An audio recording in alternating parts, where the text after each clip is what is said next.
গতকাল একটা ব্রিফ করা হয়েছে, বলা হয়েছে ওয়াজ মাহফিলে কোরআন হাদিসের বাইরে কোনো কথা বললে সমস্যা আছে। ঠিক আছে, ভালো কথা, কিন্তু কোরআন এবং হাদিস নিয়ে কথা বললে কারো পায়জামা ঠিক থাকবে না, ঠিক কি না? কোরআন কি মদের কথা বলে? কোরআন কি জিনার কথা বলে? কোরআন কি সুদের কথা বলে? কোরআন কি ঘুষের কথা বলে?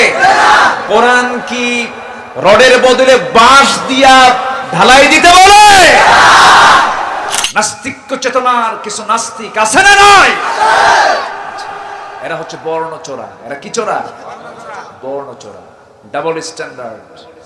যখন মাথায় টুপি আর মাথায় যখন টুপি লাগায় আর একটা পাঞ্জাবি লাগায় খদ্দরে আর মসমসা লুঙ্গি পরে মনে হয় যে একদম জিব্রাইল আসতেছে, এরকম আছে না নাই? কিন্তু এগুলো দুষ্ট শয়তান। এগুলো চেনার জন্য সূরা মুনাফিকুন কে দিয়েছেন? আল্লাহ। এদেরকে চিনতে হলে কোন সূরা পড়তে হবে?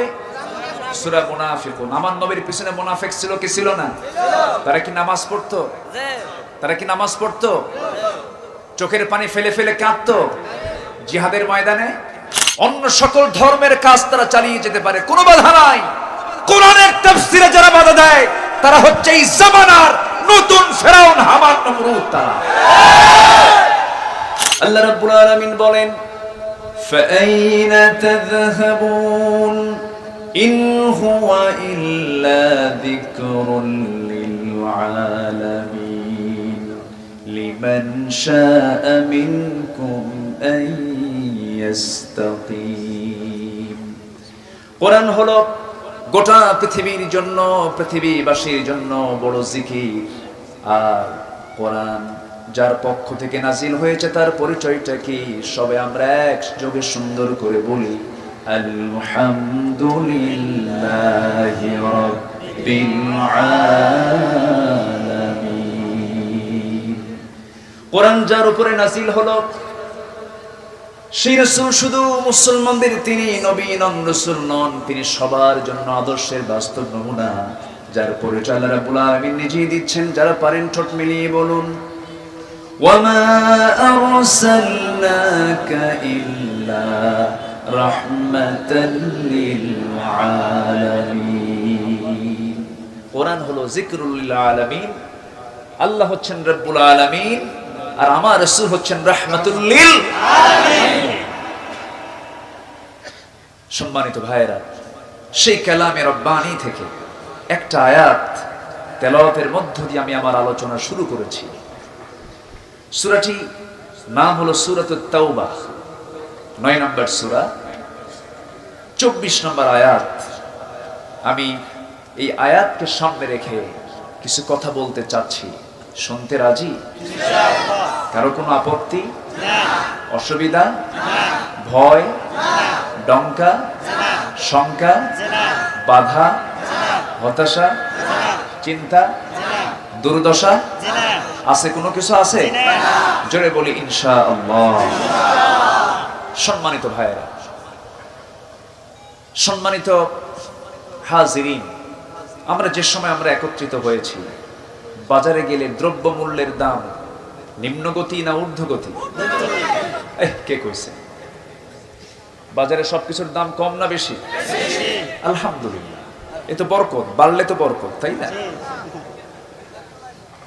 সম্মানিত ভাইয়েরা, তাহলে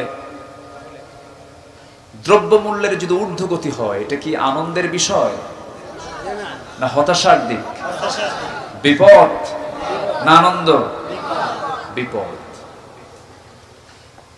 দ্রব্যমূল্যের ঊর্ধ্বগতি, এটাকে স্বাভাবিক গতিতে রাখতে হলে, দ্রব্যমূল্যকে যদি আমরা নিয়ন্ত্রণে রাখতে চাই, এটার নিয়ন্ত্রণ হবে কেমনে? এই দ্রব্যমূল্যের ঊর্ধ্বগতি এটা হবে না, এটা স্থিতিশীলতা আসবে। এটার মেসেজ, এটার কোনো ফয়সালা কোরআনে তো আল্লাহ দেন নাই। আসতে বলবেন না, আছে না নাই? হাতে বলবেন, হুজুর তাহলে আপনি আবার ব্যবসার দিকে চলে গেলেন। এই সিস্টেমও কোরআনে আছে? অবশ্যই আছে। আছে না নাই? আছে। দ্রব্যমূল্যের ঊর্ধ্বগতি, সমাজে অস্থিতিশীলতা, সামাজিক অস্থিরতা, এরপরে সমাজের ভিতরে বিশৃঙ্খলা সব বন্ধ করার জন্য আল্লাহ রাব্বুল আলামিন ছোট্ট একটা সূরা দিয়েছেন, যেটা কুরাইশকে লক্ষ্য করে আল্লাহ রাব্বুল আলামিন জানিয়ে দিয়েছেন কতদিন আগে। যারা পারেন ঠোঁট মিলিয়ে বলুন, লিইলাফি কুরাইশিন ইলাফিহিম রিহলাতাশ শিতাই ওয়াস-সাইফ ফালইয়াবুদু রাব্ব হাযাল বাইত আল্লাযী আত'আমাহুম মিন জু'ইন ওয়া আমানাহুম মিন খাউফ। জোরে বলুন আল্লাহু আকবার। তোমরা কি ক্ষুধা মুক্ত, দারিদ্র মুক্ত, শোষণ মুক্ত, নিরাপদ একটি সুন্দর পরিবেশ তোমরা দেখতে চাও নাকি? আল্লাহ রাব্বুল আলামিন শুধু একটা আমল শিখিয়ে দিলেন, শোনো, তোমাদের শুধু একটা আমল, ফালইয়াবুদু রাব্ব হাযাল বাইত। তারা জানো এই ঘরের মালিক মানে কোন ঘর? বলেন কোন ঘর? সেই ঘর। ইন্না আউওয়ালা বাইতুন ওয়াদিআ লিন-নাসি লাল্লাযী বিবাক্কাতা মুবারাকাহ। সেই কাবার যিনি মালিক, সেই মালিকের যারা তোমরা ইবাদত করবে, জেনে রেখে দিও, সেই রবের ইবাদতটা করলে পরে তোমাদের ক্ষুধা নিবারণ হয়ে যাবে, তোমাদের দ্রব্যমূল্যের ঊর্ধ্বগতি থাকবে না, সব কিছু নিয়ন্ত্রিত থেকে যাবে। এর মূল শর্ত হলো কারো গোলামি চলবে না, সমাজে চলতে হবে কার গোলামি? ব্যক্তি জীবনে কার গোলামি? অর্থনৈতিক জীবনে কার গোলামি? রাজনৈতিক জীবনে কার গোলামি? দেশে এখন পূজা চলছে না? পূজায় কোনো বাধা আছে? আমরা বাধা দেওয়ার জাতও না। মুসলিম পৃথিবীতে একমাত্র জাতি, মুসলিম যদি কোনো জাতির নেতৃত্ব দেয়, সেই দেশে, সেই সমাজে সকল ধর্মের স্বাধীনতা নিশ্চিত থাকে। আলহামদুলিল্লাহ। কারণ লাকুম দীনুকুম ওয়ালিয়া দীন, এটা কি কোনো বাপের কথা? কোনো ব্যক্তির কথা? কার কথা? আল্লাহর কথা। অনেক কথা আছে, আস্তে আস্তে করে বলবো, একটু কষ্ট হবে আপনাদের, শুনবেন না? জোরে বলি ইনশাআল্লাহ।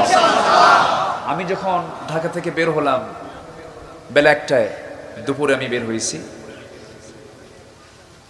রাস্তা তো ফুরায় না, তো এই দিক দিয়ে ঢুকে ভাবলাম যে মাহফিলকে আজকে পাবো নাকি, রাস্তা তো শেষ হচ্ছে না।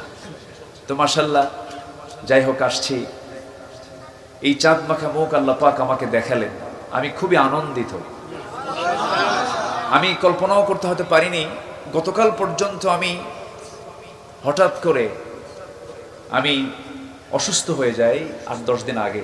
গতকালকেও আমি নিশ্চিত ছিলাম না আসতে পারবো কিনা, কিন্তু এরপরেও আল্লাহ কেমন করে যেন হাজির করালেন আপনাদের মাঝে। হয়তোবা একটা দোয়ার জন্য আমার আশা, আল্লাহ যেন শেষ পর্যন্ত সবাইকে থাকার তৌফিক দান করেন।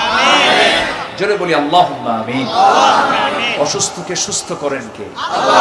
আবার সুস্থকে অসুস্থ করেন কে? এমন ক্ষমতা কার? আল্লাহ তাআলা।